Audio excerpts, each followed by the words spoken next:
Now, the Roma Wine Company of Fresno, California presents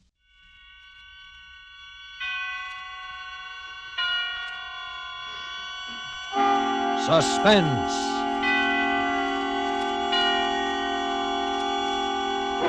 Tonight, Roma Wines bring you Mr. Lloyd Nolan as star of Murder for Myra, a suspense play produced, edited, and directed for Roma Wines by William Spear.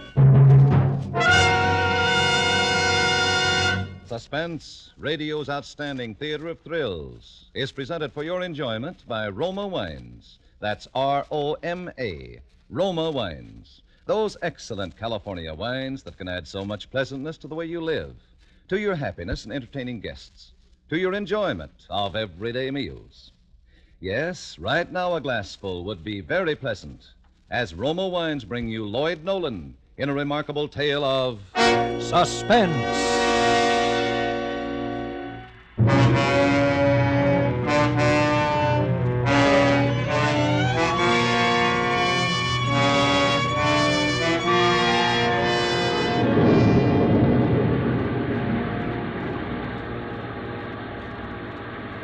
It was raining hard. I was on the bus for Hollywoodland. Myra had said, Take the last bus, Ernie. That'll get you to the house at about 1:30, and I'll see to it that His Highness and I don't get home from the party until after 2. That ought to give you plenty of time to get set. well, I had taken the last bus, and it was 1:10, and we were coming to Beechwood Drive. Don't ride all the way. Get off at Beechwood and Franklin and walk out just in case. I pulled the cord. I was following Myra's instruction to the letter.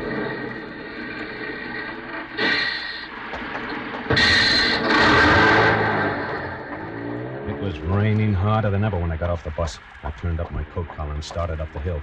It was 4 blocks to the house. When I got to Midway, I stopped under a tree. I was soaked to the skin. Then I saw the headlights of a car coming down the hill. I ducked behind the tree. When it had passed, I struck out again. The house was dark. I walked up the driveway to the rear. Go in through the kitchen door. I'll leave it unlocked. I tried the door. It opened. I stepped in. I stood still, listening for sound. Then I closed the door. Don't turn on the light, remember now. Then look for the lipstick on the table. I struck a match. The lipstick was on the table. The lipstick meant that the way was clear for me to go upstairs. The match went out, and I stuck the burnt end in my pocket. There was a puddle of water on the floor where I'd been standing. I got a kitchen towel and wiped it up. Then I wrung out the bottom of my trousers and wiped the floor again. I took off my coat and went to the sink and wrung out my coat, too. I looked at my watch. It was 1:55. Didn't have any too much time. Myra and the old man would be returning any minute now.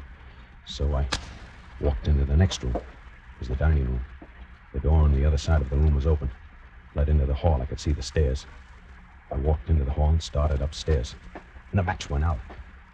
When I got to the top, I lit another. Our bedroom's the first door on your right. I opened the door. Saw the twin beds. I'll keep him late at the party, so that by the time we get home, he ought to be pretty knocked out and fall asleep in no time. He'll have been up since 6 a.m. And there was the clothes closet. I opened the closet door and stepped in. You'll find the hammer on the top shelf. I'll hide it behind some old hats of mine. I was groping for the hammer when I heard a car turning into the driveway. My first impulse was to run to get out of the house. Now that the time had come, I was afraid. I was deathly afraid. I started for the door and... You've got to go through with it, darling. It's the only way. It's his life or mine. Don't you see? If you love me, you'll do it. I took hold of myself. I stepped back into the closet and closed the door. I recalled thinking, this can't be me. Ernest Cobb, hiding in the dark with a hammer in my hand, waiting to kill a man I don't know. A man I've never even seen. Waiting to murder him in his sleep. This must be somebody else.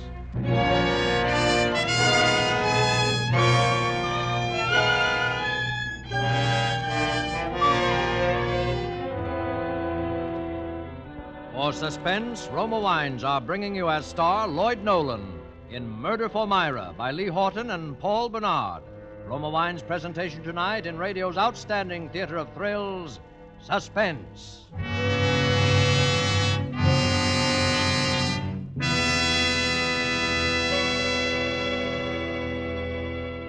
Elsa Maxwell's ideas on gracious entertaining are followed by women all over America.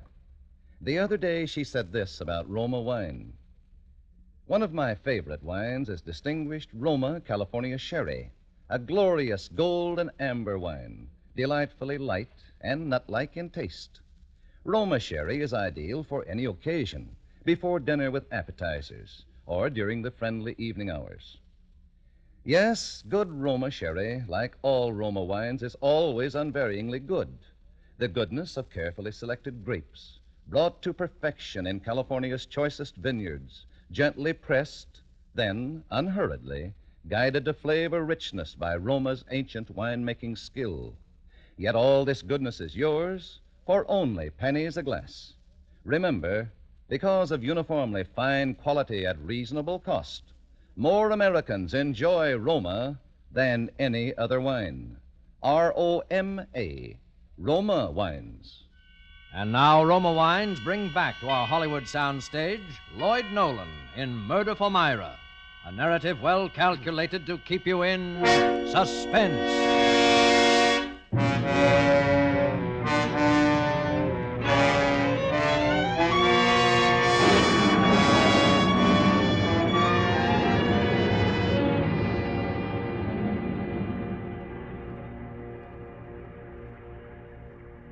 I stood in the closet and waited. I could hear voices outside in the driveway and the slam of a car door. The hangers loaded with clothes are poking me in the back, tipping me off balance. I was standing on a pair of man's shoes. His shoes.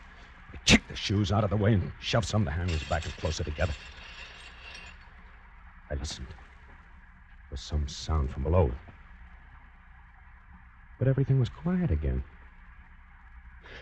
And then I remembered Myra saying that they shared the driveway with the folks next door. I put down the hammer. It must have been the neighbors coming home. I opened the closet door and stepped out. Still a little time yet. In the darkness, I noticed that Myra had left one of the windows open. It was raining in. I crossed the room, closed it. There was a nightstand by each bed, and an alarm clock on one of them. I never heard a clock that made so much noise, just ticking. It was cold and damp, and I was shaking from head to foot. I couldn't tell whether it was from the cold or from fear. I sat down on the edge of one of the beds.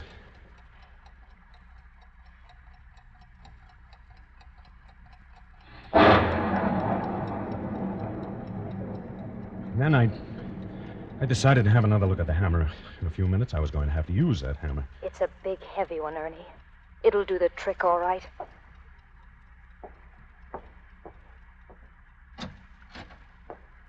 I felt along the floor of the closet for the hammer. Then I hefted it experimentally. It was big and heavy. The kind that would smash a human skull to pulp. I looked at clothes hanging there, many of them his clothes. In the flickering light of the match, one garment caught my eye, probably because it was long and white and had big gaudy flowers on it.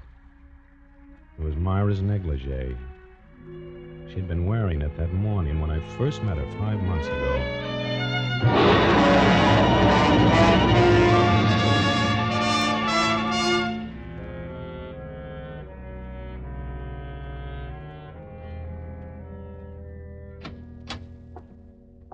Hello. What can I do for you? Oh, good morning. I hope you'll excuse me for bothering you. See, I'm taking a poll of homeowners. What kind of poll? Well, it has to do with your post-war plans. I don't have any. My husband does the planning in this family. I just go along for the ride. Oh, I see. Well, still, if you're not too busy, I would like to ask you a few questions. Why not? I'm just sitting around twiddling my thumbs. Come on in. Thanks. Thank you. It's a beautiful day outside, isn't it? Is it?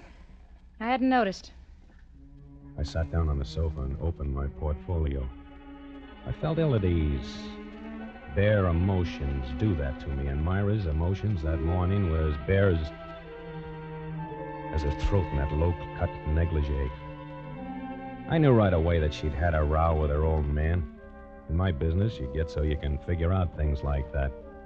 And it was as plain as the nose on my face. My nose was pretty obvious that day. I'd been to the beach and I was burned to a fiery red and my nose was peeling. She laughed then, at me, I guess. You got quite a case of sunburn, Mr. Cobb. Ernest Cobb. Yes, I have, haven't I? That's too much beach, I guess. I haven't been to the beach in 2 years. Oh, don't you like it? Sure, but what difference does that make? His Highness doesn't. Who? My husband. Let's have the quiz. Oh, yeah. Yes, of course. Now, first, your name is... Blair. Myra Blair. His name is Ray. And his business? He's an aircraft engineer. A scientist. And you don't work? No, I'm just the housewife. The little homemaker. You don't sound as though you fancy the role, Mrs. Blair. I hate and despise it. No, that's a shame. Any children? Yes, a daughter of 4 named Julie. She's at nursery school. And now for the questionnaire. Are you I mean, do you know whether or not your husband is planning any extensive repairs or remodeling on your home after the war? I haven't the foggiest notion. It's like I told you. I'm part of the decorations here. What I think and how I feel doesn't count. Oh. I suppose you think I'm talking out of turn. Well, I am. I'm sick and tired of the whole mess. He comes home and smokes his filthy pipes and tinkers around his workshop down in the cellar, and I just sit here. Night after night, it's the same thing. Look at me. Am I so hard to take? Well, he's probably just got his mind on other things. Yeah, I know. Planes.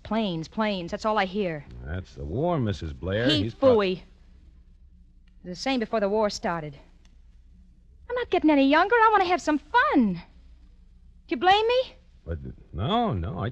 I think everyone's entitled to some fun and good times, Mrs. Blair. Call me Myra. I never did like being called Mrs. Blair. About the questionnaire. Now, perhaps you can answer me... Phooey to the questionnaire. I'm sorry. I'm just in a nasty mood, that's all. I had a fight with him last night and another one this morning. I had to blow my top to someone. You just happen to be it. Oh, that's all right. About your questions, honestly, I don't have the answers. It's like I said. Sunburn of yours, you better do something about it. Well, it does burn pretty much, all right. My hands are cold. Does this feel good? She bent out over me, and I could feel her breath in my ear. One lock of her hair fell away from her forehead, and it brushed my nose. Then her fingers touched my face, and I did something crazy. I reached up and grabbed her by the shoulders and kissed her on the mouth. And the next thing I knew, she was in my arms. And she was kissing me and sobbing in a sort of a spilling over of emotions that left me scared and limp as a dish rag. Oh, there, that's... You're gonna change things, aren't you, big boy? Oh, sure. You'll help me? Sure. I'd do anything for you. Anything.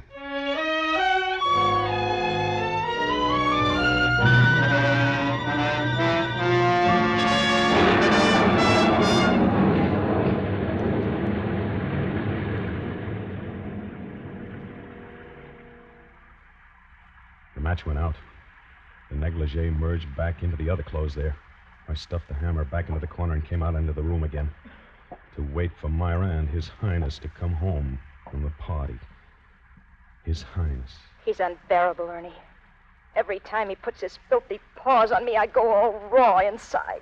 No matter what we did or where we went, he was always there, in her mind. We had another fight this morning, Ernie. Do you want me to show you the black and blue marks? And then one night when we were having dinner, it all spilled out.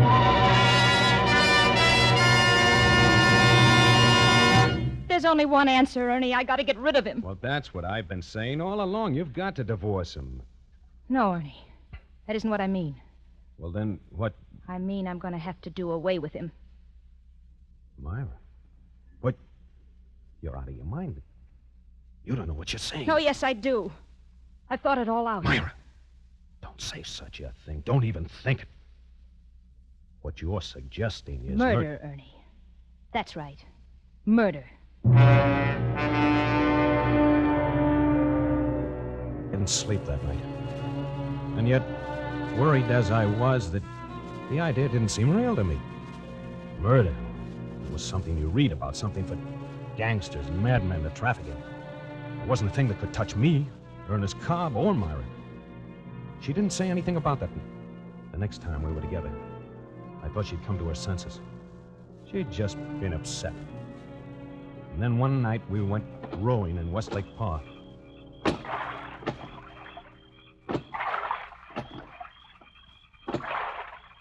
He's bought a gun. He's threatened to kill me.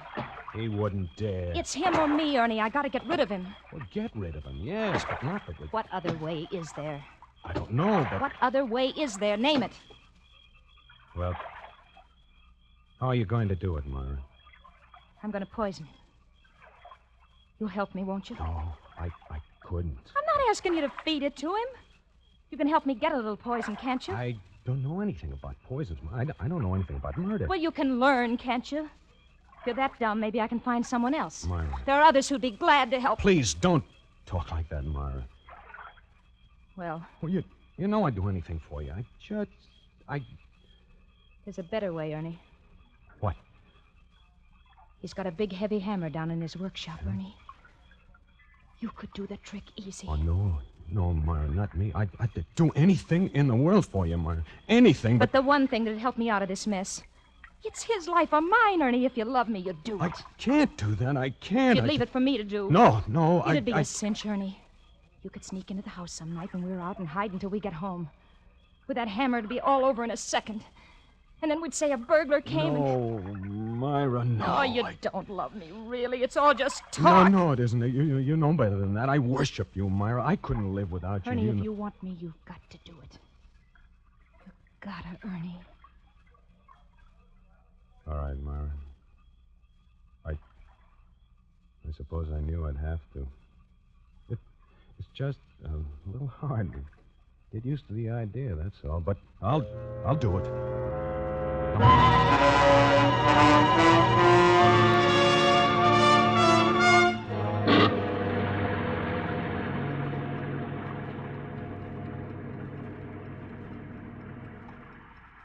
I looked at my watch. It was 2:10. I'd be home soon. I lost my nerve once and started downstairs, and someone walked past the house, that's all. Just walked past the house. I ran back up into that bedroom with my heart pounding so that it drowned out the sound of the clock. Then the headlights of a car flashed across the wall. A car that was turning into their driveway. There was no mistaking it this time. This was it. I could hear the voices of a man and a woman. The woman's voice was Myra's. Slam up a car door. Footsteps on the cement driveway. I eased back into the closet once more.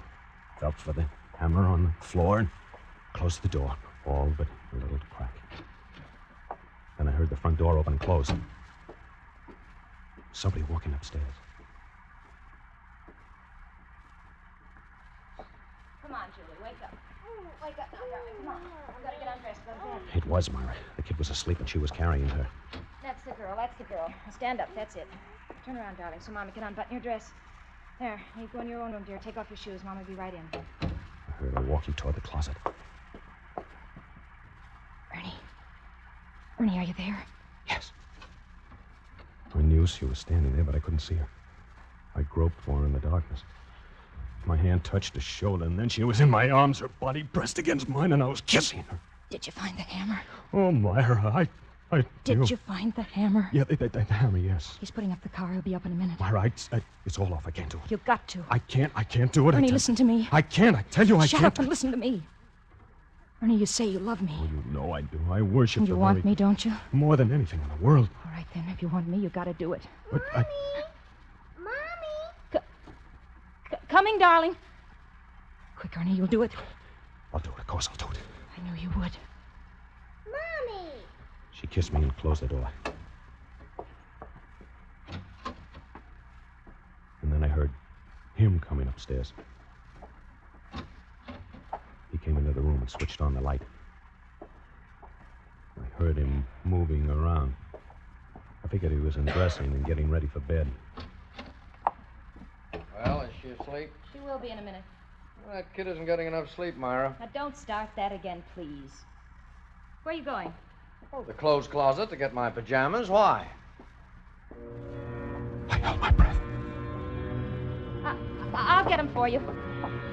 I flattened myself against the wall. She opened the door, reached for the pajamas. Our eyes met for an instant, and she was gone. The door closed. Here you are. Well, thanks. What are you hiding in there? What do you mean hiding? Well, the way you made a dive for that door, I thought... Nuts. What would I be hiding? I don't know. I just said... What are you doing? Say, what's the matter with you tonight, Myra? There's nothing the matter with me. Why? Oh, you're so jumpy. Well, can't I ask you what you're doing? Fooling with the clock? Sure, but why jump out of your skin? I'm just setting the alarm. It's already set. I'm setting it ahead for 4 o'clock. Why? Because I got to be at the plant at 5 this morning. I've got a trial run. Oh. This was something we hadn't figured on. I looked at my watch. Well, it's 3 now. You won't get much sleep. I know it, but I can't help it. Don't put the clock on my table. Put it on your side, where it always is. Oh, okay, if it's so important. Hey, how did all this water get on the floor here? Through the window, I suppose. No, but it's closed. I closed it when I came up. We left it open. Oh. Well, if you're getting up at 4, you better get to sleep, don't you think? Oh, I guess so. I heard them get into bed. Well, good night. Good night, Myra. The stage was set. I breathed easy. Now, I'd only have to wait for him to... Then the thought struck me. Suppose he doesn't fall asleep right away. Suppose he doesn't fall asleep at all. He isn't so tired. Even if it is late, he doesn't sound knocked out to me. And before he can get to sleep, then the alarm will go off, and I looked at my watch. It was exactly 5 minutes past 3. This'll never do. I thought I gotta get a hold of myself. I've got nearly an hour yet, and in that time he ought to... I listened. I couldn't hear a sound. Was he asleep? He might be, but I didn't know. I had to be sure. I'd wait half an hour. And if I didn't hear anything by then, I could be pretty certain he was. The minutes dragged on, and I listened. When the half hour was up and I hadn't heard a sound, I sat down on the floor, took off my shoes, and I picked up the hammer and turned the doorknob. I turned it very slowly. It made no sound. Then I opened the door and stepped into the room. Who's there? Who's there? Daddy, I want a drink of water. Oh, it's you. All right, baby, just a minute. What? What's the matter? Oh, it's the kid. She wants a drink of water. Oh, no, don't get up. Don't get up, Ray. Go back to sleep. I'll get it. I stepped back into the clothes closet and closed the door. I felt the blood drain from my head. I leaned against the wall. I heard Myra go into the kid's room. And then I slid to the floor.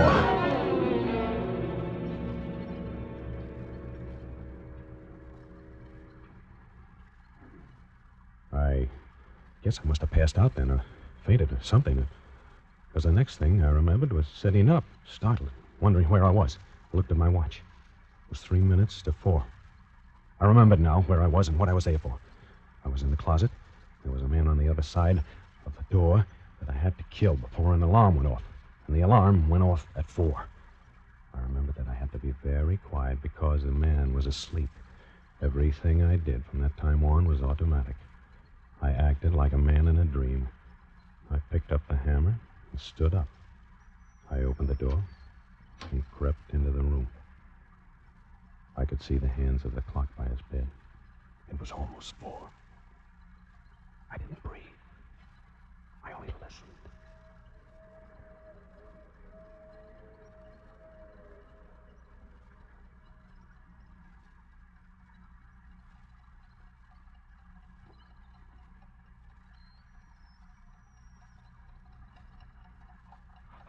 I touched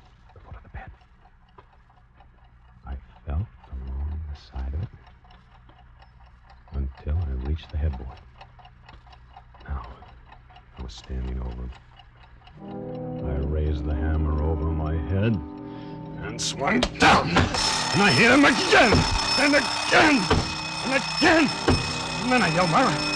Myra! Turn it off, will you? Turn the alarm! Hey, Myra! Over the corner!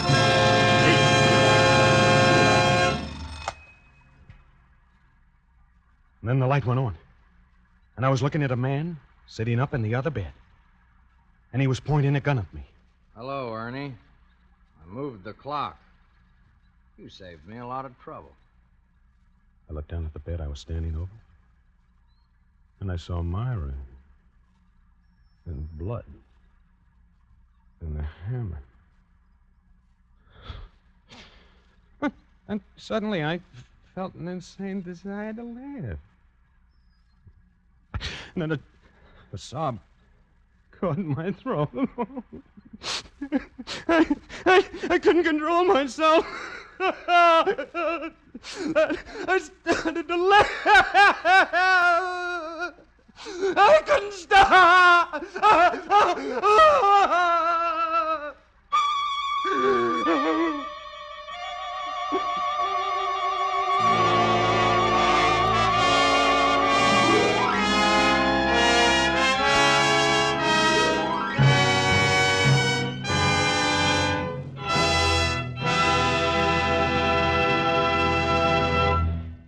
Roma Wines have brought you Lloyd Nolan as star of Murder for Myra, tonight's study in Suspense. This is Truman Bradley for Roma Wines, the sponsor of Suspense. August, one of the warmest months, calls for tall, frosty iced drinks. And famous hostess Elsa Maxwell recently said, "I've discovered the perfect hot weather drink. Wonderfully cooling and refreshing. One that guests really go for. I mean, Roma Wine and Soda, made with distinguished Roma, California Burgundy, or Sauterne. Yes, Roma Wine and Soda is simple to prepare. Half-fill tall glasses with Roma Burgundy or Sauterne. Add ice cubes, sparkling water, and a bit of sugar. And for a decorative touch, garnish with cherries or fruit. And be sure to use Roma wine, always uniformly good, yet costs only pennies a glass, so you can serve it often. And next time you use vermouth, choose Roma vermouth, sweet or dry. Zestful, full-flavored Roma vermouth is blended and developed with all the traditional wine-making skill of Roma wineries, is made and bottled in the heart of California's famous vineyards, yet surprisingly low-priced. Try Roma vermouth soon, won't you? Lloyd Nolan appeared through the courtesy of 20th Century Fox and will soon be seen in their production Captain Eddie. Next Thursday, 3 of radio's most distinguished actors, whom you have heard often in this series, will be stars of Suspense, radio's outstanding theater of thrills. Presented by Roma Wines, R-O-M-A, made in California, for enjoyment throughout the world.